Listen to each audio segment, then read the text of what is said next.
उस रात रवि और दीपक अपने दोस्त की शादी में शहर से दूर एक गांव गए थे।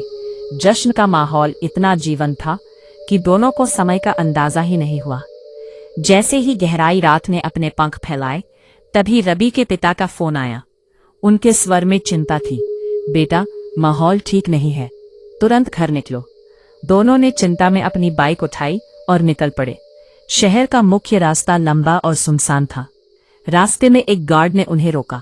साहब, जंगल के बीच से एक शॉर्टकट है, जल्दी पहुंच जाओगे, पर संभल के जाना, वहां अक्सर कुछ अनहोनी होती रहती है। रवि और दीपक ने एक दूसरे की आंखों में देखा। थोड़ी हिचकिचाहट के बाद उन्होंने जंगल वाले रास्ते की ओर बढ़ने का फैसला किया। जैसे ही वे जंगल में दाखिल हुए, उन्हें एक पुराना बोर्ड दिखा, आना मना है। दीपक रुकने ही वाला था कि तभी एक तेज रफ्तार स्कूटी उनके पास से गुजरी। वो एक बेहद खूबसूरत लड़की चला रही थी। अरे देख, वो भी तो जा रही है, डर मत, चल, रवि ने कहा और दोनों आगे बढ़ गए। लेकिन कुछ ही पल में वो लड़की और उसकी स्कूटी घने कोहरे में गायब हो गई। कुछ दूर एक विशाल बरगद के पेड़ के नीचे पहुंचते ही उनकी बाइक अचानक झटके खाकर बंद हो गई। दीपक ने बार बार किक मारी, लेकिन बाइक स्टार्ट नहीं हुई। चारों तरफ सन्नाटा था, इतना गहरा कि अपनी धड़कनें सुनाई दे रही थी। तभी रवि की नजर ऊपर गई और उसकी चीख निकल गई। पेड़ की सबसे ऊंची टहनी पर वही लड़की बैठी थी। उसकी गर्दन पूरी तरह पीछे मुड़ी हुई थी और वो इन्हें ही देख रही थी। रवि ने कांपते हुए दीपक को बताया, लेकिन जब दीपक ने ऊपर देखा, वहां कुछ भी नहीं था। तभी उन्हें थोड़ी दूर वही स्कूटी खड़ी दिखाई दी। हिम्मत करके वे उसके पास गए और देखा कि उसकी नंबर प्लेट पर कोई नंबर नहीं था, बल्कि खून जैसे लाल रंग से लिखा था, यहाँ आना मना है। डर के मारे दोनों वापस बाइक की तरफ भागे। तभी रवि ने झाड़ियों के पीछे उसी लड़की को देखा, लेकिन इस बार उसका चेहरा काला पड़ चुका था। दीपक ने पागलों की तरह किक मारी और इस बार बाइक स्टार्ट हो गई। दोनों पूरी रफ्तार से भागे, लेकिन अजीब बात यह थी कि बाइक तेज होने के बाद भी आगे नहीं बढ़ पा रही थी, जैसे पीछे से कोई अदृश्य ताकत उसे खींच रही हो। किसी तरह गिरते पड़ते वे घर पहुंच गए। रवि तो ठीक था, लेकिन अगली सुबह से दीपक को तेज बुखार आ गया। उसकी हालत बिगड़ने लगी और वो बार बार चिल्लाता। वो कमरे के कोने में बैठी है। एक रात रवि उससे मिलने उसके कमरे में गया। कमरा शांत था। अचानक दीपक पलटा। उसकी आंखों में पुतलियां नहीं थी, सिर्फ सफेदी।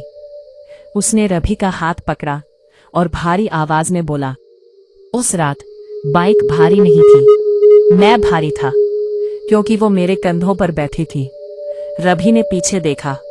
दीपक की परछाई में 2 नहीं 4 हाथ थे। अब वो लड़की दीपक का हिस्सा बन चुकी थी। दिन बीतते गए। दीपक अब इंसान जैसा नहीं लग रहा था। उसकी आंखें पूरी सफेद हो चुकी थीं और वो घंटों छत को देखता रहता। उसके कमरे से गीली मिट्टी और बरगद के पत्तों की बदबू आती रहती। एक रात रवि को कमरे से अजीब हंसी सुनाई दी। उसने दरवाजा खोला तो देखा दीपक जमीन पर उल्टा रेंग रहा था। उसकी आवाज बदल चुकी थी। उसने रवि की तरफ देखा और कहा, तुमने तो उसे देखा था, लेकिन मैंने उसे लिफ्ट दी थी। रवि को याद आया, जंगल से निकलते वक्त दीपक ने एक पल के लिए बाइक धीमी की थी। अगली सुबह दीपक गायब था। रवि उसे ढूंढते हुए फिर उसी जंगल के रास्ते पर पहुंचा। दूर उसे वही बरगद का पेड़ दिखा। पेड़ के पास दीपक की बाइक खड़ी थी, लेकिन उस पर धूल जमी थी, जैसे वो सालों से वहीं हो। रवि ने ऊपर देखा और इस बार उसकी चीख निकल गई। पेड़ की टहनी से 2 लाशें लटकी थी, एक उस लड़की की और दूसरी दीपक की। दीपक की आंखों से खून बह रहा था और उसके गले में वही नंबर प्लेट लटकी थी, आना मना है। रवि भागा अपनी बाइक की तरफ।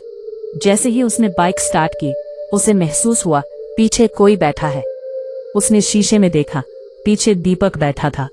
उसका चेहरा सड़ा हुआ और वो मुस्कुरा रहा था। धीरे से उसने रवि के कान में कहा, शॉर्टकट हमेशा महंगा पड़ता है दोस्त। अचानक बाइक की लाइट बुझ गई। और पूरा जंगल रवि की चीख से गूंज उठा। अगले दिन शहर के बाहर एक नया बोर्ड लगा था।